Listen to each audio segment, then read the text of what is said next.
logistics is huge. Dude, we want to be how many guys come on. They live in the fucking woods. They're like, "What can I do?" I'm like, "Move out of the fucking woods, dude." Like, there's no pussy in the woods, dude. Like, what do you I want me was to tell? doing It's not that complicated.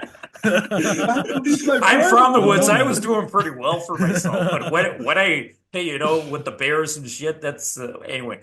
I No, what the moved from the fucking woods to the big city, and then I was doing even better. But I was an extreme example. But most that guys just fucking can't do it.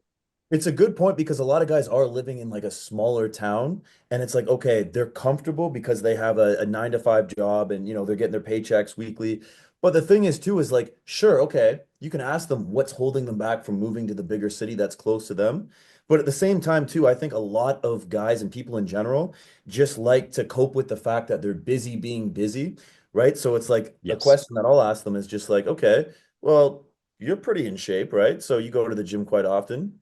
So you're not seeing a lot of attractive girls, but like, do you ever see good-looking girls at your gym? What about at the coffee store or coffee shop? What about walking down the street at the grocery store? So why Yeah. don't you talk to those girls, right? But And then honestly, if you're starting out in game, you're socially incompetent. I was definitely very socially incompetent, fearful, anxious, insecure. And then when you're in your small town and you approach the five hot girls that are in your 50K city, then they are burned.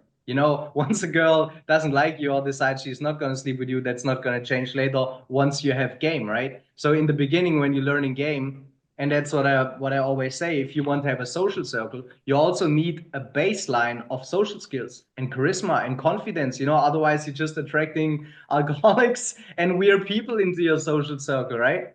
So that's the main reason you can get laid in a small city, but you need to start off in a massive city where you can do hundreds of approaches to become socially competent, pretty much.